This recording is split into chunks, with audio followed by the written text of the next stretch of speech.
Hi everyone, welcome back to episode 3 of Hive Knits Natters podcast. I hope you're all okay. If this all looks very similar to episode 2, for those of you who are binge watching, it's because it is. I'm literally recording this like 5 minutes after I finished recording episode 2. So I'm Lizzie from Hive Knits over on Instagram. This is now the 3rd podcast episode I'm recording. I think it's getting easier. The first one I recorded after a night shift when I had no sleep and was trying to stay awake. It was very spontaneous and I just kind of did it. Made quite a few mistakes, including touching my hair, saying and my phone not recording 2/3 of it, so having to re-record several times. I tried to learn from some of those mistakes. I'm pretty sure my phone did manage to capture most of episode 2, and I think I have touched my hair a bit, but hopefully not as much as in episode 1. Not sure about saying I'll probably only find out when I edit. In episode 2 I talked about the projects that I'd made from the beginning of my knitting journey, right as a very novice knitter, up until I think about 2 years ago, June 2019, and covered some fun things that I've made, some silly mistakes, and a few other bits and bobs of knitting chat. Because it ended up being quite long, I'd already been talking for about an hour and I'd only got through about half of what I wanted to talk about. I can't believe I've got so much to say and that anyone wants to listen to it, but anyway, I thought I would cut that video and leave it there to try and make it an hour or less, and then pick up where we left off in this next episode. So thank you so much for watching again, for staying with me. I hope that you are enjoying these videos as much as I have enjoyed making them. In this episode I'm going to pick up where I left off. I just finished talking about the Shavasana beanbag by No and L. If you haven't seen episode 2, I'd recommend you go back and watch that before watching this episode, because it might make a little bit more sense. But then again, there are no rules in the world of knitting, YouTube, podcasting. You can do what you want. If you want to watch this first, then you do that. That's absolutely fine by me. I've got my tea, which is now a bit cold. I've still got my chocolate buttons, which are probably slowly wilting, as it's a really sunny day here in the UK today. I'm filming this in Manchester in July. I'd made this sort of look back through my knitting journey because I haven't really finished anything since episode 1, which is outrageous because I've got so many whips. I really need to start finishing some things, but things have been busy, so it's really nice to sit and chat to you all. In episode 2 I shouted out 2 podcasts which I've really enjoyed watching, which I've found in the last couple of weeks. I also shouted out Tom from Knit Slips and his mini-series he's doing on mental health and the benefits of crafting on your mental health. Seeing as this is technically a new episode, I don't see why I shouldn't shout out a couple of other podcasts I've been enjoying recently. And it's my podcast, so I make the rules. So I will quickly just shout out Kendra at The Balanced Skein. Is it Skein or Skein? Kendra, maybe you can tell me because it's in the name of your podcast. I never know. Someone pronounced it the other day, Skein, which rhymed with queen. So I'm going to go with that. Kendra's podcast is excellent. I think she's doing the monthly, so she's kind of like talking about what she makes in the month that's just gone. She's very funny, she's got a great sense of humour, and her makes are really lovely, so definitely recommend her podcast. And please let me know how you pronounce the word skein/skein. And then the second one, which I literally only found yesterday or the day before, is The Obsessive Maker, and the maker behind that podcast is, again, I'm going to pronounce this wrong, I'm so sorry, Sian. In the UK we would say Shan, so I've got a mental block about it, but I don't think that's how you pronounced it. Sian is a lovely lady who lives in Melbourne in Australia, and again, her podcast is fantastic. She's a knitter and a sewer. I have to say, like, I'm more here for the knitting content, so I've watched her episodes which were more about knitting, but some of her whips and finished objects are amazing. I think in the first episode she says that she's a beginner knitter, and then makes all these amazing things and has all this insane knitting knowledge. So Sian, if you're watching, just go back, like, look at what I was making when I was a beginner knitter. We're talking about baby hats that have holes so big that the baby's gonna be very, very chilly. So yeah, you're fantastic, your podcast is great.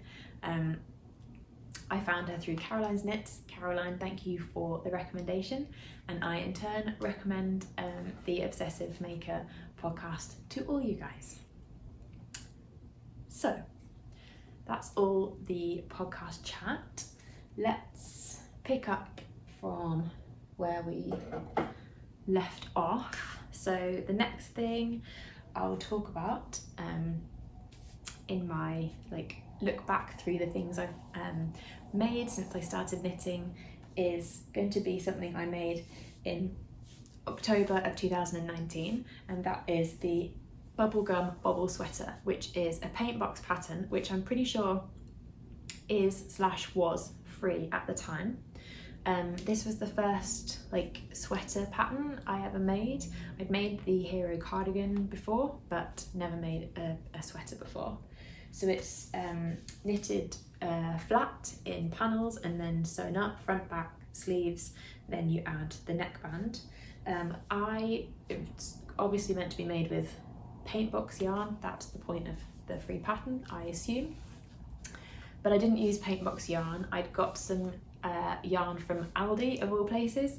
You know, the middle aisle, it's just all the things, just great.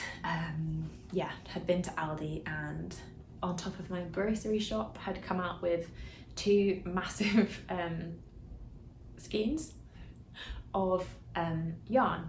It was actually a really nice yarn. It was a wool mix, I think it was wool acrylic, I'm not sure of the percentages, in a lovely grey colour, and it was Aran weight, so it was, I think, the right weight for the pattern, although back in those days maybe I didn't pay too much attention to that, so I'm not entirely sure. But anyway, that's the yarn I used to make the Bubblegum Bobble sweater, which is here. I'll show you. So it's like a crew neck with bubbles on, well, mine just has bubbles on the front and it's plain on the back and the sleeves. In the pattern, I think the pattern had bubbles all over front, back and sleeves, but I just made the sleeves and the back without the bubbles because I was like, I like the bubbles but I'm not mad about the bubbles, I don't want them everywhere, and I'm glad I did that because they do take time, as I've learned with using bubbles quite a lot in future knits. I will put a picture in of me wearing this and a cutaway to a video of me wearing this so you can see the fit and understand what I'm going to explain about why I'm glad I made this, but I don't really wear it that much, which is a shame, but then there's reasons for it, if that makes sense. So this was before I properly understood about gauge and the importance of gauge swatching and blocking your gauge swatch and tension and all of that. This was in the stage of my knitting where I was like, yeah, there's that bit in the pattern where it says about gauge and tension and you should have this many stitches, but it'd be grand. I feel like we've all been there and we all think, that's, a bit pedantic or a bit pernickety, but it is actually quite important because the fit on this is just a bit strange. I personally find that well, of my makes, and I don't know whether this is because the stuff I made earlier when I was less experienced is knit flat and seamed, and the stuff I've made more recently is in the round top down. But I find that stuff that's knit flat and seamed just doesn't fit me as well, and maybe that's because you can't do the whole trying on as you go with the raglan thing. I don't know, or like I said, maybe it's just because I wasn't as good of a knitter, experienced of a knitter when I was making things like these. So yeah, the fit's just not great. It's quite big on the shoulders and the sleeves are too long, and I think it's generally like a bit more drapey of a fabric than it was meant to be because I didn't gauge swatch, and my seaming was not the best, so there's a bit of like, I don't know if anyone else finds you get like a bit of a step if you don't quite match it up properly, and a bit of like the body just kind of overlaps over here and kind of makes a bit of a bulky seam. I don't know, maybe I'm just picky, but yeah, it stayed in my wardrobe for years, nearly 2 years, because I can't quite bear to frog it because it's like the first like proper garment sweater I made, but at the same time I don't really wear it because it doesn't fit me very well, so it's kind of like, oh, should I just use the yarn for something else? It's not made of like premium yarn, obviously it was Aldi yarn, so it was quite reasonable, so it's not like I desperately need to use it for something else to have made the purchase worth it. Maybe I will one day, but for now I think it will just stay in my wardrobe. So that's that. That's on me. Next is a Lauren Aston design sweater made with Lauren Aston design yarn and also a Lauren Aston design pattern. This is the Not Your Basic Stitch sweater, which is a great name, I really like it, and it's a great pattern. I made this with some of the yarn I got when I was part of, as I mentioned in the last episode, the Lauren Aston Designs subscription yarn service. So I think I'd signed up for the 2 hanks per month, 2 hanks every other month, sorry, like rate of subscription, and it was surprise colour. So basically every time the boxes were sent out, nobody knew what the colour was going to be, and when you opened it, it was a surprise, which was always really fun. I'm quite picky with colours, so it was a bit of a gamble. Generally, I really like them all, and if I didn't think they'd work for me and my colouring, then I have managed to use and gift most of them, but this one was perfect. It's like one of my favourite colours ever. You know, if you gave me a colour chart and said like pick, like in a hurry, I'd probably pick a colour like this. Here it is. It's such a lovely colour. It's her super chunky merino, 100% merino wool in duck egg, which was originally I think one of the subscription only colours, but I think she's since added it to her main collection because it was so popular, and everyone who wasn't part of the yarn subscription really wanted to be able to buy it. They used to have a thing where if you had the colour as part of the subscription service, part of the sort of deal of paying and being on the subscription club, was that you could get more of the limited edition colours, which was really great, but I can see why she opened up this colour to everyone else because it's so lovely. So this again it's an interesting design actually, because it's knit flat, but it's kind of sewn up to make it look like it's a top down. So you can see here it almost looks like a raglan seam. It's not, as in it's not a top down raglan, but I suppose the shaping is technically a raglan with the diagonal seam, which is quite nice actually. Obviously it's stockinette and then reverse stockinette, and then like chunky rib at the top and bottom and cuffs, and the split pattern is replicated on the sleeves. Yeah, I actually changed the needle size recommended for this, so this is meant to be a very oversized knit on 15mm needles, and for some reason, which I can't quite remember now, I took it upon myself to knit it on 12mm needles without gauge swatching, without any real, what's the word, evidence behind that decision. I think I knitted a bit of this one sleeve or something on the 15s and was like, this feels a bit big, and then switched down. You know, as a result, it's quite a snug fit, which has pros and cons. So pros, it's really snuggly in the winter and it fits under coats, which like I love, like big oversized sweaters with big balloon sleeves, but they're an absolute pain for putting anything over the top. And in the winter, when you want to wear that kind of thing, you also are going to need like a coat or a jacket. So it's a bit of an engineering fault, really. Maybe the answer is a coat with balloon sleeves, I'm not sure, or like oversized coats, but then you just end up looking like the Michelin Man. And anyway, tangent, sorry.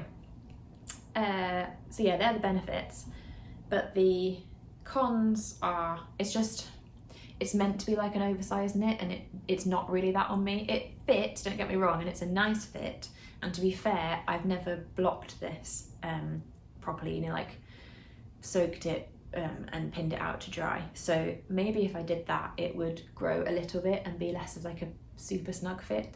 So that's an option. Side note, super chunky knits like this and the Hero cardigan and, you know, things in like big chunky, especially roving yarns, do you block them? Do you not? There's an argument for not blocking them because they automatically hold their shape because of their weight, but I feel like blocking, there's so much more to it than just holding their shape, isn't it? It's like the stitches bloom and the yarn softens, and I feel like it completes a garment. And I never used to block stuff, mainly when I made super chunky stuff, and now I make more like lightweight knits, you know what I'm trying to say, using thinner yarn, smaller needles. I do block stuff, so maybe I should give it a try blocking this, and that might expand it a little bit. Let me know your thoughts. Do you block super chunky stuff? Do you not? Yeah, otherwise, really nice jumper. So warm. I get the warm just sat underneath it, but in the winter months, it's gorgeous, and the colour is me. So on a similar note to the previous sweater that I've just put back, this one, the timestamp on my picture when I finished it was January 2020, so just before the world imploded or exploded, much of a muchness. This is the Campfire sweater, patterns by Darling J'adore, but I made it in Lauren Aston design, super chunky merino again, because I had these two colours from my subscription box, 2 different subscription boxes. So between the last sweater and this one, I used up 3 boxes, so 6 months worth of Lauren Aston yarn. So this is also a super chunky knit. I decided to do a colour block. This is the colour Night Sky, and this is Soft Peach, both in the Lauren Aston design super chunky merino yarn. That's the back, that's the front. I don't think there's any shaping to the back and the front. I think that's the same. Oop, I haven't weaved these ends in. I'll tell you why in a second.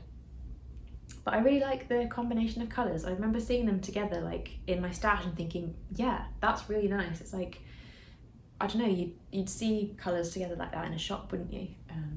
It's quite modern, quite like on point, I thought, which is why I put them together.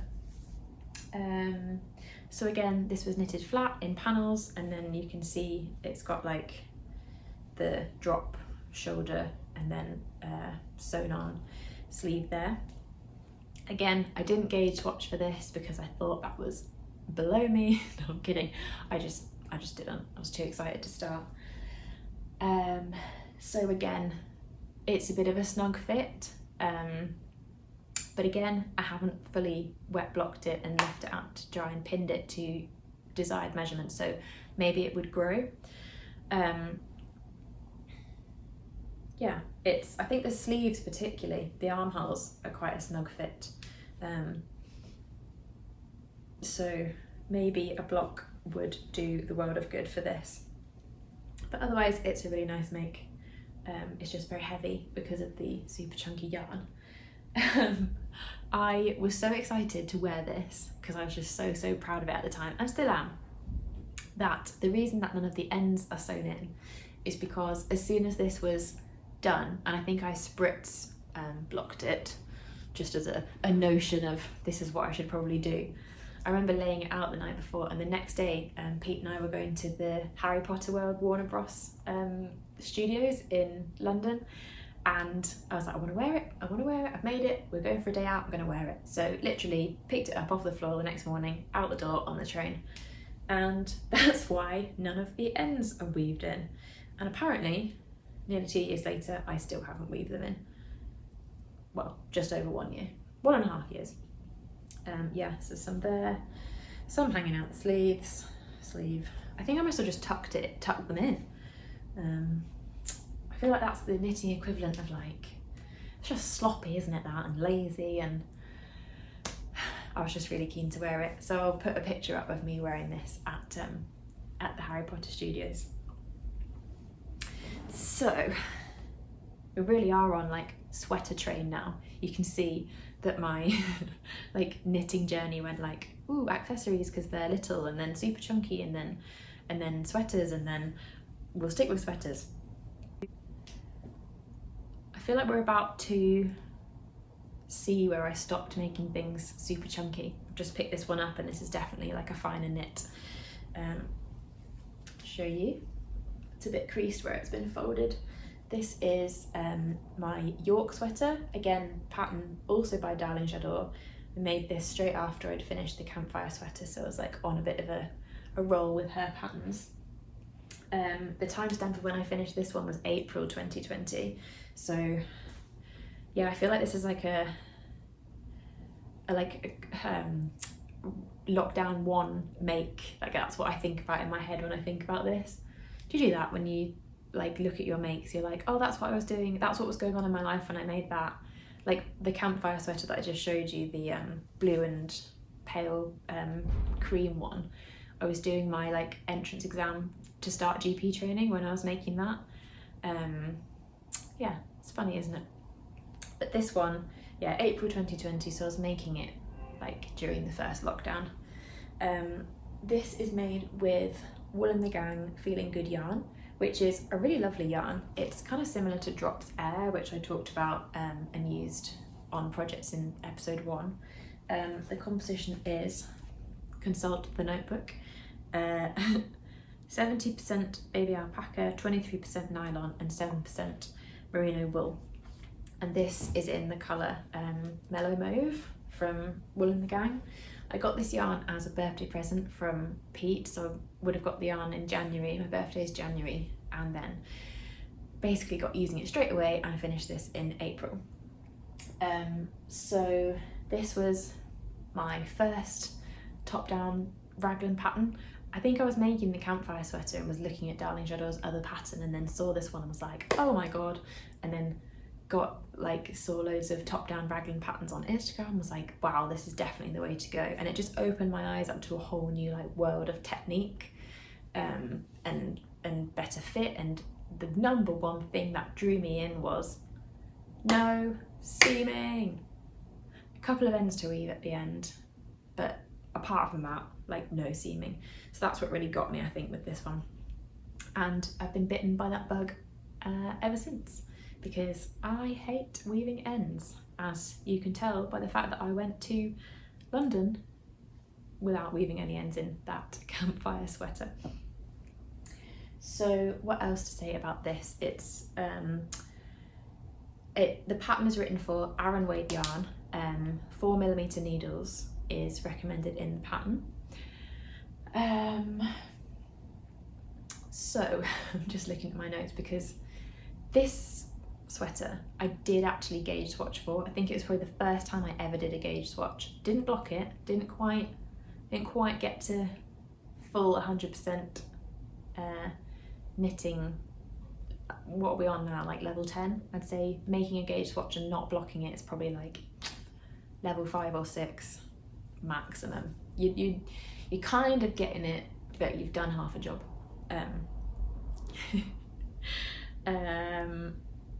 Yeah, definitely remember making a gauge swatch for this, but interestingly, maybe because I didn't block it, it still turned out not the right fit.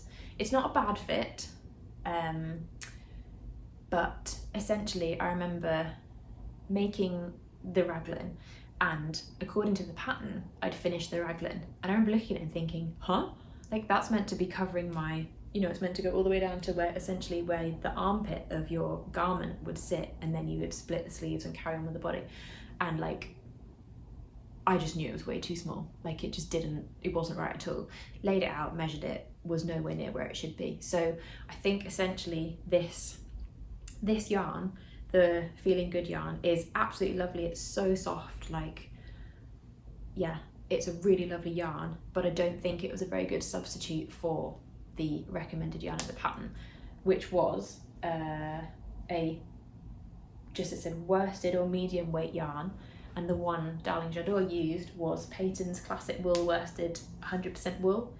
And I did a quick shifty at the yardage to compare the two yardages when I was preparing for this podcast episode, and the Peyton's Classic Wool 100 grams would have got you 177 meters, and this Feeling Good yarn 50 grams would have got you 130 meters. So this one is like quite a lot thinner, which is why the gauge just wasn't right at all. I don't know, it almost seems like I did a gauge swatch, it probably wasn't right, and then I just carried on anyway. So that's like level 4 a push. Come on, Lizzie, that's not good. I wouldn't do that anymore. Yeah, I've just demoted myself down the knitting levels, but at least I did one, I suppose. That's something.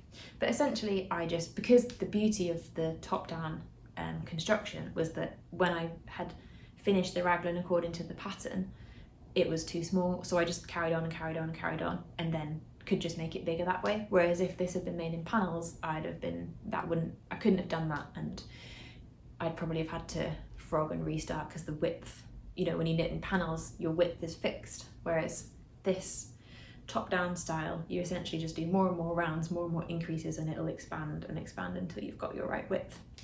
So thank God for top-down raglans, is all I can say. It did mean that when I was like working on expanding it, it was a bit blind guesswork as to when I should stop, but I think I just remember measuring it out continually, and when I got to the measurements that Darling J'adore had put in the pattern of what it should measure when you split the sleeves, like, I went and stopped there basically. Yeah, I probably wouldn't use this yarn for this project again for reasons we've just discussed. Definitely would use the yarn again though, it's really soft, very similar to Drops Air and a few of the other blown yarns that I've seen on the market. I also would change my cast off method, because I've since learned the Italian bind off, tubular bind off, and didn't know that here, and it's fine. I remember I used a stretchy bind off for the bottom ribbing, and it's fine, but it's just not as neat. And then the cuffs, again, it's fine, but it's just not as neat, and actually that's not particularly stretchy. So yeah, I would always use the Italian cast off method now, I think, but that is how we learn. I just want to say as well, Darling J'adore's patterns are just fantastic. It comes with, when you buy the pattern, you also essentially buy access to like her, a bit of her website that's locked away, password protected, and it's essentially got videos for each step of her patterns. And because I'd never made a top-down raglan before, and the idea of like raglan stitches and stitch markers and increases and German short rows, I encountered them for the first time in this pattern. Forgotten about that. Yeah. Yep, so never heard of them before, but yeah, her videos just guided me through it, and yeah, I would really recommend that. I just think it's such a good value if you buy a pattern and then you get access to those videos as well. I watch them over and over again, you can just pause them and go back, and very good for if you're doing a skill or a technique for the first time. So that is that.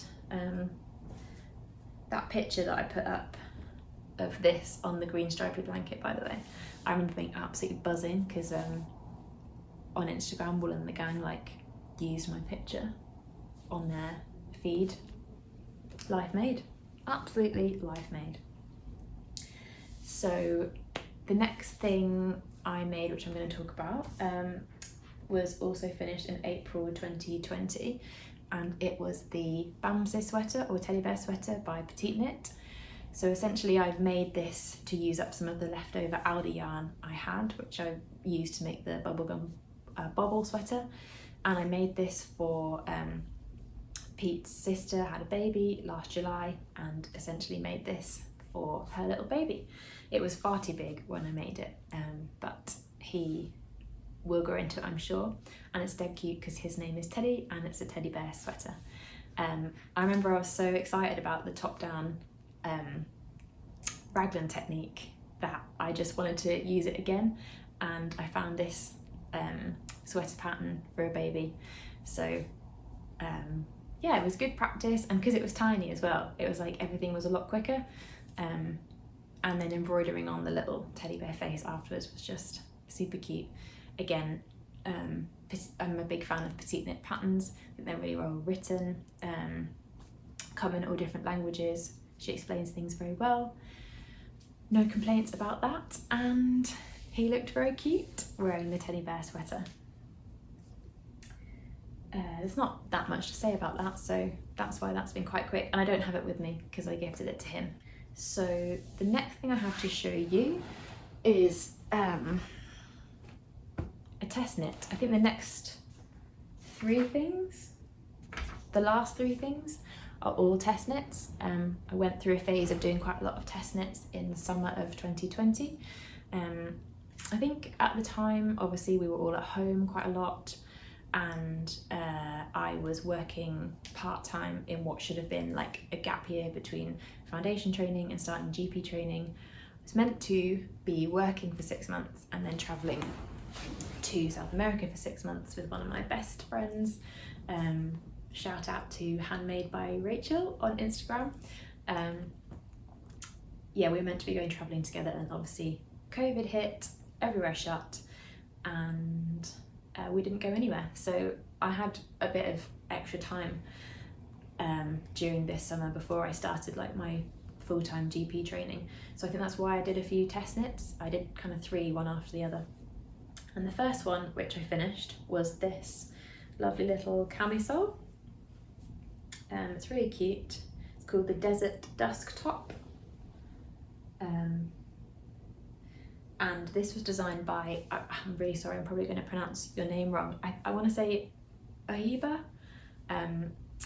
I'll add her Instagram handle to the text.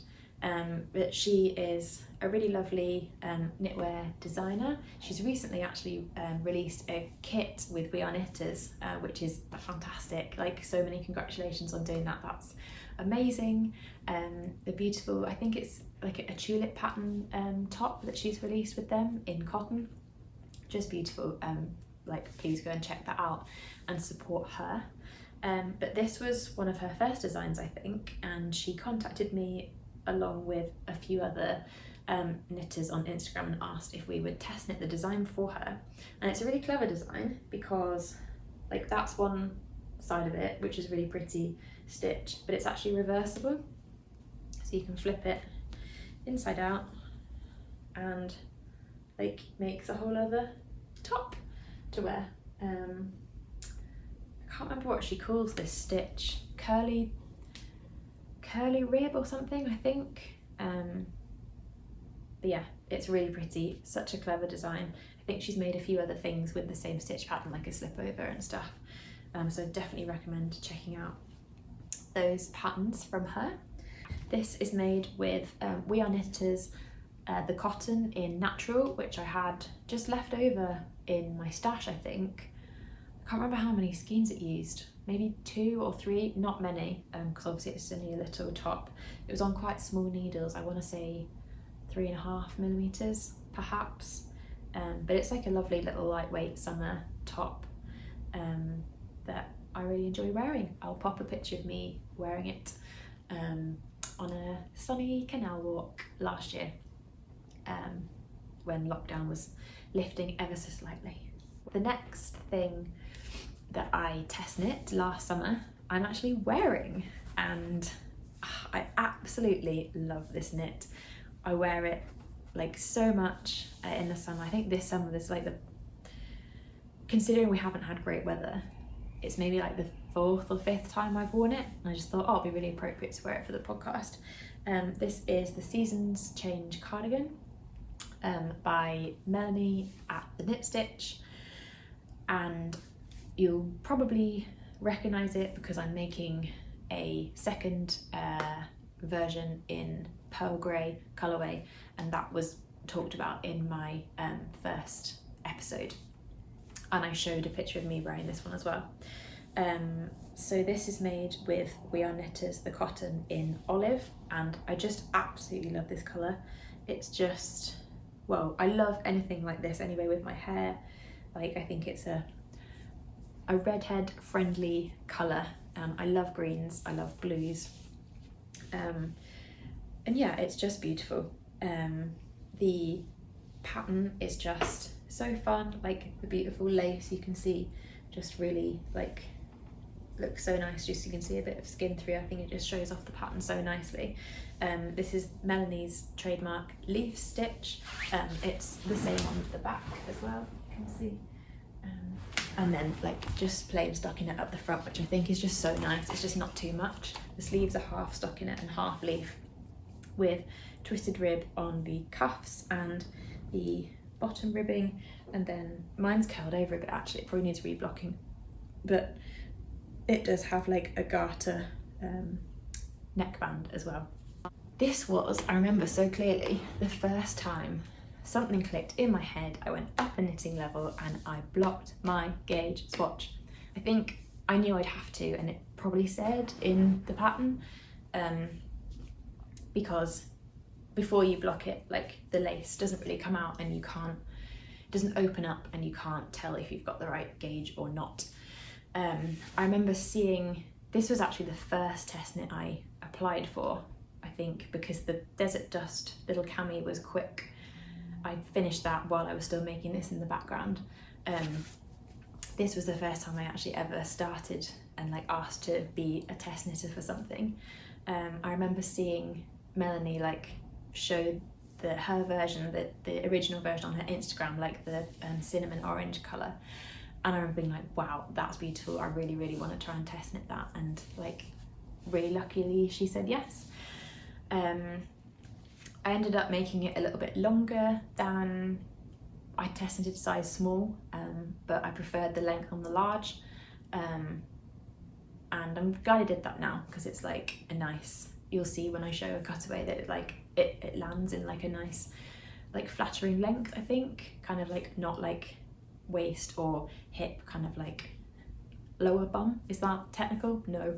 I think this is the first garment I've made that I'm like so proud of, and not proud as in like I'm proud of all of them, like as in I made them and they all show progress, but, and I hate comparing things to being shop bought, because I don't think that's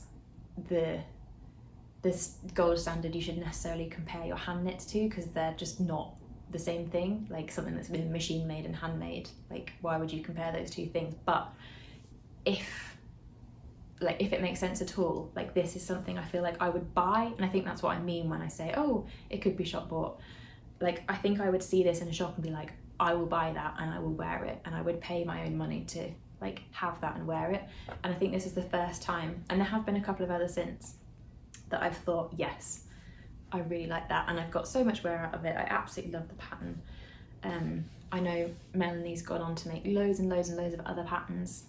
She's also released a pattern with We Are Knitters, like congratulations, fantastic. But she's also made like, if you like the leaf pattern, which I do, she's made like a leaf jumper and then a winter version, and then there's like a little leaf cami, and then a Seasons Change top which has leaf on the back and stockinette on the front, a bit like this. Like loads of different variations on this, so definitely go and check out Melanie's profile and her patterns. She has a website. I think if you just type the knit stitch into Google, you'll be able to find it, and I'll link it down below. I think that brings me on to my last knit that I have in front of me. I think this one as well, I'd say it's a toss-up between this Seasons Change cardigan and the one I'm about to show you, for which I've got the most wear out of. I absolutely love them both. I think the could be shop bought thing applies to both. They're both test knits. Yeah, why don't I just show you? This is the Caspar sweater by Kolibri by Johanna, and it's so fluffy and great. It's just beautiful. I love it. And the the best bit, I think, is the back, which you could wear as the front, because I think it's the same back to front, but this is technically the back. The little buttons down the back, just so lovely. So this was also a test knit. I remember seeing it and thinking, ah, yes, I would love to make that. I also applied to be a test knitter for this, I think. I remember literally as soon as I saw it, I was just like, I need to test knit that. And yeah, luckily got a spot. This is made with, this was my very first experience of knitting with mohair, and my God, has that changed. Like now I just use mohair for like everything. I'm obsessed. Like not necessarily like solely using mohair like here, but like having it holding a strand with another yarn. You know, I can't imagine a time where I didn't know that was a thing you could do, but this was the introduction to mohair. This is Rico. It's got a really long name, this yarn. Rico Essential Super Kid Mohair Love Silk in the shade Aqua, which is very similar to the Duck of the Lauren Aston, actually, isn't it? This is slightly more greeny, but yeah, right up my street in terms of colour palette. Just anything like greeny blue is just, yes. Greeny blues and neutrals are a bit of me, although I'm trying to change that, as I explained in episode 1. If you don't know what I'm talking about, go and watch that episode. So this is knit on, oh, I haven't written it down, I think it's 5 or 5.5mm needles, which makes for a lovely drapey fabric. This is mohair held double-stranded, so like there is a little bit of translucency, but not loads. I normally wear this with like a white long sleeve top underneath. If you're wearing it as a cardigan, that's why I love this as well, it's completely reversible. I always wear it as a jumper and always wear it this way with the buttons at the back, because that's how the pattern was, but I don't know why. You don't have to do that. You could wear it like as a buttoned up cardigan, you could wear it as an open cardigan, you could do whatever you want. But that is how I always wear it. This was also my first foray into leopard print buttons. If you like look on my Instagram or even back in, I think in episode 1, some of the makes I showed on there have these buttons. I've just become obsessed with these buttons, and I do know why, because they're beautiful. They're like suede covered buttons from a maker on Etsy called Maynard Millinery. That's always such a tongue twister to say, isn't it? Millinery. I'll link her profile down below because I've just butchered that. I'm so sorry. I'm pretty sure the lady who runs that is also called Elizabeth, like me, and she is just such a star. Like, I've actually lost track of the number of times I've used these buttons or equivalent in different sizes now for different makes, because people I've had makes commissioned for have loved these buttons as well, and they've requested them in bigger or smaller sizes, and I've ordered from her so many times. And actually my mum ordered some buttons from her. I think it was these ones. Yeah, she did. She ordered these buttons to make a version of this for one of her friends, and somehow when she ordered these buttons, the lady who runs Maynard Millinery said, "Are you anything to do with Lizzie?" Me, which is just hilarious. Clearly I've ordered so many. but they are fab, and I think they really lift this garment and other garments that I've made.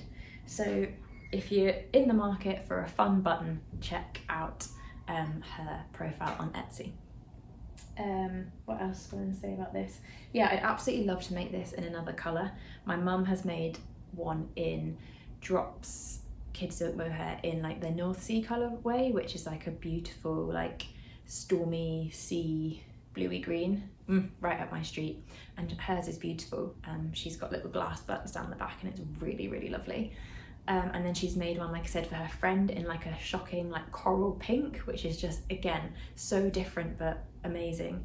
The original one on the pattern, Kolibri by Johanna's pattern, is like a beautiful soft baby, or lighter than baby, like candy floss pink, and that again is beautiful. The test knitters who were in the test with me made, like, someone made a white one, someone made the exact same by complete coincidence, same yarn by Rico and everything, which was really funny. Yeah, I'd love to make that in another colour, maybe something a bit more like wintry. Yeah, maybe the dark green, maybe I could copy my mum. So yeah, Kolibri by Johanna, I have you to blame for my mohair obsession. No, I'm joking. I think Knitstagrammer's got to blame for that as well. So I finished that Caspar sweater in August of 2020. That's when the timestamp for the finished photo is from. So yeah, nearly a year ago now. Gosh, that's gone really quickly. So I think that brings me to the end of all the makes that I've had to show you today. Gosh, that was really fun, like going back through all those different projects from like right back from when I was a real beginner novice knitter. Yeah, looking back from when I filmed this all in one go, so I've been talking like for a couple of hours now, and starting back at that teeny tiny baby hat and then finishing with like the Caspar sweater and this, and then also the things, this is only till like a year ago, all the stuff that I've been making since, it's incredible really in just a couple of years how my skills and confidence and techniques have just grown. Not like trying to be big-headed or anything, but like I think I speak for like so many knitters when I say that, like it's a hobby that you can pick up, but then it just grows and grows and grows, and there's so many things you can make, and so many ways you can make the most of what's essentially a hobby. But yeah, I think there's more to it than just a hobby. I keep banging on about it, but Tom at Knit Slips' mini-series about crafting and mental health, I think just strikes such an important chord. And like, making is a hobby, but it's also like really important in my life, and definitely provides like a source of help and distraction and mindfulness. And yeah, just going back through all those makes and thinking about all the things that were going on in my life while I've done them has just been really fulfilling, I think is the word I'm going to use. Yeah, fulfilling. I'm just going to look and see if there's anything else I was going to say.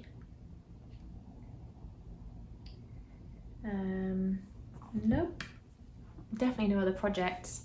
I think like that's, like I said, I finished that Caspar sweater in like right at the end of August 2020, and then since then I had a bit of a hiatus in like September, October 2020, when like everything was just a bit mad and my mental health really took a downturn because of burnout and anxiety and all the things that I talked about in episode 1. So I didn't really do any knitting in that period of time, and I think that like really says a lot about my mental state and how I was feeling at the time. Like I say that knitting makes me feel better, but clearly, yeah, I definitely wasn't right, because I wasn't like finding joy in something that I normally find joy in. And I remember actually thinking something's not right, because that wasn't right.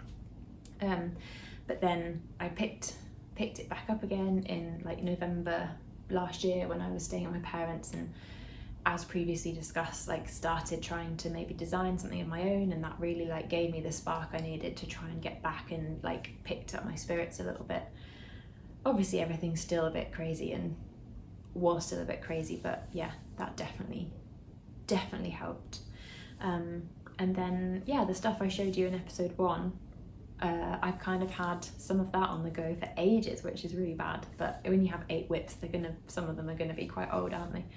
There is other stuff I've completed in the interim, but I haven't, like, this is definitely not an exhaustive list, but thank you so much for like joining me to have this chat, and if you're still watching, then like well done.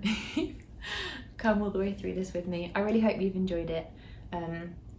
Like I said at the end of the last episode, like I would love to know in the comments like what kind of things you made when you were a beginner, and did you have any landmark pieces like this for me, which kind of made you think, do you know what, I can do this and my skills have advanced and things. Do you have any funny stories like me with my reluctance to gauge swatch and then not blocking it and leveling down in the knitting levels?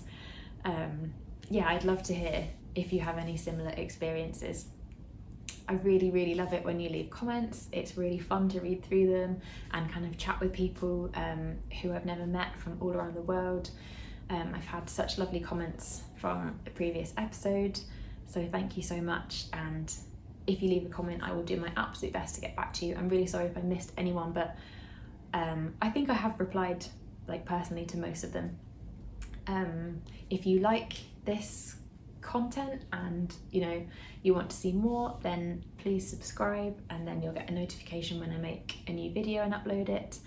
And if like you could, I'd be so grateful if you would share these videos either by through social media or word of mouth. Either is absolutely fine, and I hope you've enjoyed watching as much as I've really enjoyed making this video and like chatting about all my different projects and laughing at all my silly learner mistakes.